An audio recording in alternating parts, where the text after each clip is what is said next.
I went to the opening night of Zachary's Daiquiris with some friends on Friday night. And while we were sitting outside, we were having our second round of drinks, and there was a line that had started forming because they were opening the restaurant to the public at 8. And while we were sitting there enjoying our drinks, I was making an Instagram story, literally just about to say welcome to Charleston Zachary's Daiquiris to promote the restaurant because I was very excited about a new Charleston small business. The bouncer starts walking down the line and goes, "Hey guys, there is a new dress code as of right now." Okay. And she stops next to the one group of black men. Stops next to them, doesn't look at them, but stops next to them. That's where she makes the announcement. No Jordans, no ripped jeans, no athletic pants. Describing this group of men. Not no athletic shoes, not no sneakers. Jordans. And we were like, I mean, it felt like I was short-circuiting. The guys, left. Obviously, they left the line.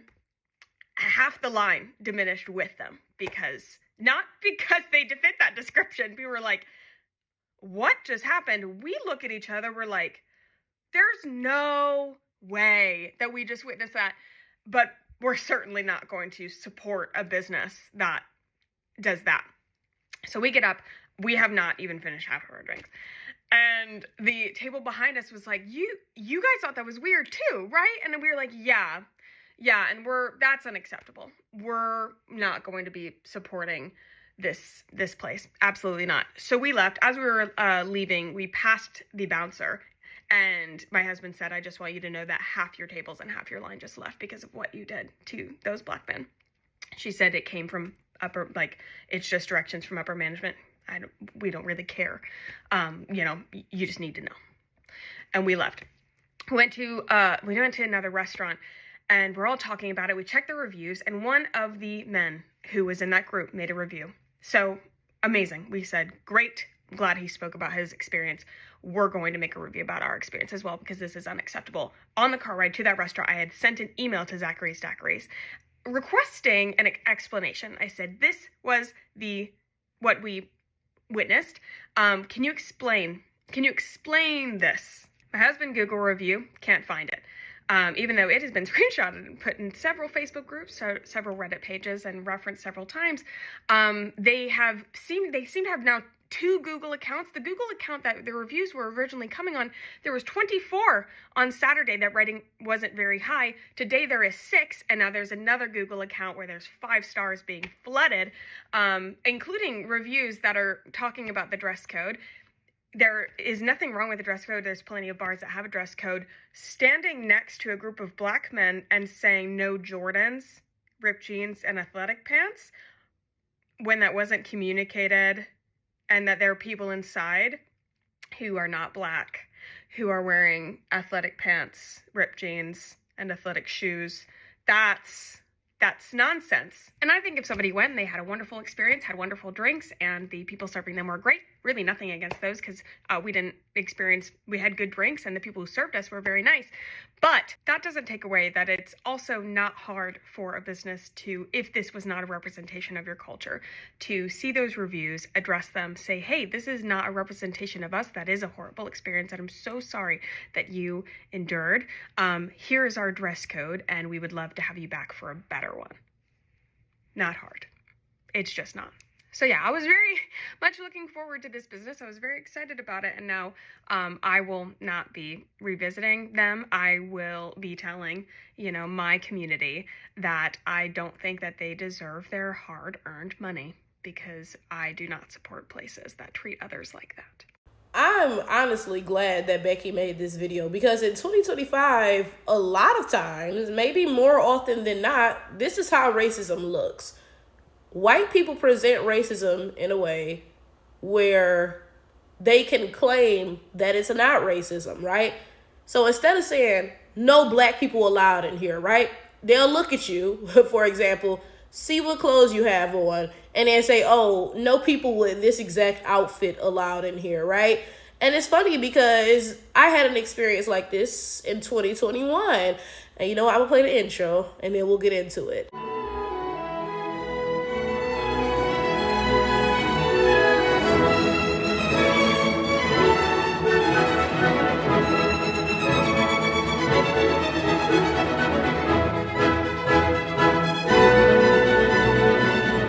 In 2021, I was about to start graduate school, right? And I was moving to the Ann Arbor area. So I was like, okay, I need to find a job before I get up there. Like, I need some income, right? So I applied to a restaurant as a server, okay? Because like I said, I just needed some income. Then I was like, okay, I'll look for a different job once I get there, right? But I can't be up there not working at all, right? So I applied to the Ichiban Steakhouse in Ann Arbor, right? Now, when I walked in, okay, to be fair, the restaurant was closed, right? So there were no customers in there, but the employees were in there getting ready to open up, right? And I noticed, right, when I walked in, there were no black employees, okay? It was all white people and East Asians, okay? Now, granted, Ann Arbor is not a city known for its, black population. So I figured, okay, that could just be chance or whatever, right? So I sit down for this interview. My interviewer is a white woman. Now, at the time, I had butterfly locks in my hair, okay? And if I can find a picture of myself with those butterfly locks, I'll put it in this video. But you can Google what butterfly locks are if you don't know what they look like, right? So they're fake dreadlocks, okay? So I have this interview and it goes very well. Mind y'all, I have a very charming personality. Like, I interview well, okay? So at the end of this interview, the white woman says, oh, let's go over the appearance standards. So I'm thinking, because it's a restaurant, right, that she's going to say something like, oh, you got to wear a black top and black pants, or, oh, you can only wear the company shirts, or something along those lines, right? She looks at me, y'all, and she says, no dreadlocks and no cornrows. So I look at her, I'm like, huh? So she says, no dreadlocks and no cornrows. So I get up and I leave, right? Because I have dreadlocks in my head. Clearly you're making a point here, right? So I went ahead and I emailed the restaurant, right? I emailed the manager because we'd been in contact on Indeed. That's where I'd applied to this job, right? So I didn't email them. I sent them a message on Indeed, right? Because I wanted them to admit to what they said in writing so I could have proof of it. Because at this point, if I say, oh, she said this, I could just make something up. Nobody's going to believe that, right? So I messaged them through Indeed. And I said, yeah, I'd like to withdraw my application because when I went in for my interview, I was told that dreadlocks are against the appearance standards and this made me feel uncomfortable, right? So they replied basically admitting to it. Oh, yeah, we have these appearance standards, so. I said, okay, thanks, dummy, right? So then I went to the EEOC and I sued them now that I had this proof in writing that they had said this, right? From what I recall of the process, right, I believe I had to send in a statement and they had to send in a statement, right? And they sent in their statement talking about, golly gee willikers, this doesn't target black people in any way. And I quite literally in my statement said, I'm thinking, do I still have that on my computer? I don't know, right? But I said in my statement, you could have just saved me the time and said, no niggers allowed. You didn't have to waste my time and then beat around the bush talking about, no dreadlocks and no cornrows, right? You could have just said that, right? I'm not stupid, right? I know what you mean when you say no dreadlocks and no cornrows. So why sit here and speak in riddles and shit, right? Now, this is the crazy thing. Would you believe that I did not win that case? Even though that shit is clearly racist. Even though they were clearly racist and clearly targeting black people, I did not win that case. And this is the reason why, right? Because nowadays, white people very rarely ever say, oh, no black people allowed, right? Instead, they'll look at you and pick at you for something that you have on specifically or that black people tend to do in general. Sit for a second and think to yourself, who wears dreadlocks and cornrows? And y'all about to sit here and play dumb. Oh, well, anyone can dreadlock their hair. We all know that dreadlocks are a black hairstyle. They didn't say, oh, no mohawks or what's it called? A party in the front, business in the back, whatever they call it. I can't think of what it's called, right? They didn't say any of that, because those are stereotypically white hairstyles, right? No, they focused on the hairstyles that black people have the hair type for. We have hair that is different from white people and Asians, right? So there are hairstyles that are uniquely for us. And they focused on that for a reason. So that when they get called out about this and get sued for it, they can say, oh, we weren't targeting black people. We just said this particular hairstyle, right? We didn't say black people. It's so that they can play dumb, right? It's so that they can be racist and then hide behind, oh, but we didn't say black people though.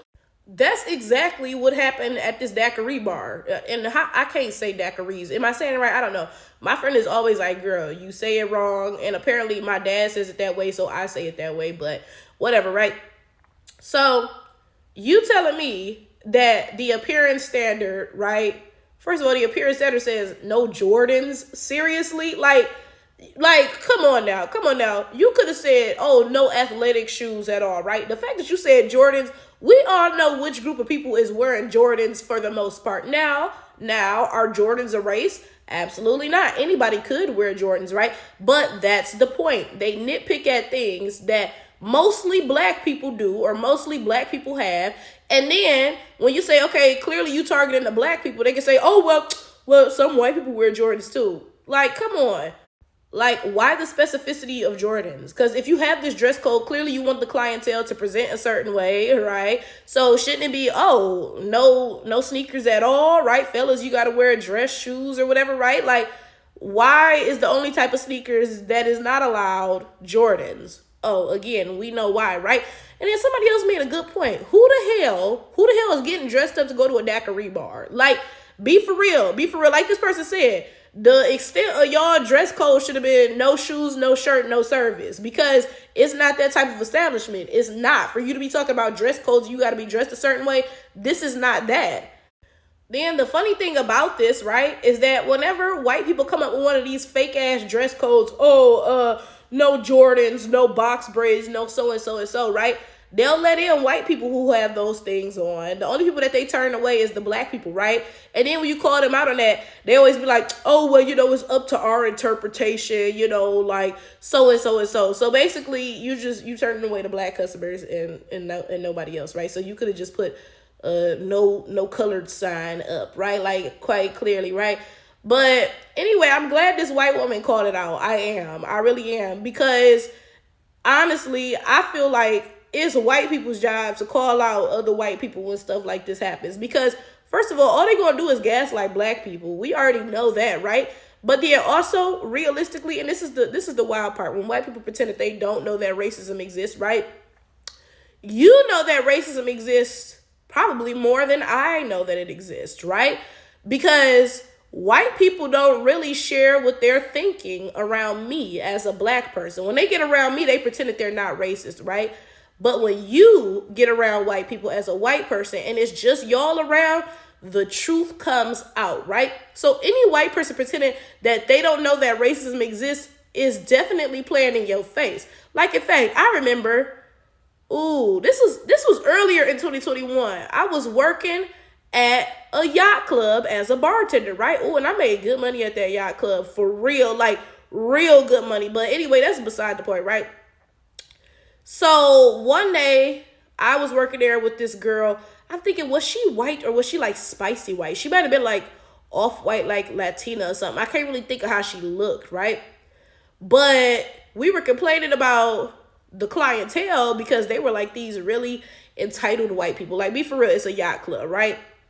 So then this girl says to me, oh yeah, they're racist, right? Like when you're not here, they say all this racist stuff, but when you here, they don't say it. I was like, girl, I'm already hip to that. You thought I didn't know that white people was racist? Like, what? But that's my point. Whenever non-black people gaslight black people about racism, understand that it's just gaslighting, because they know exactly what is said behind closed doors when black people are not around. So the fact that they will come in your face and be like, what? Racism isn't real. You're just overreacting. Understand that they are agents of white supremacy. They are not actually to be taken seriously.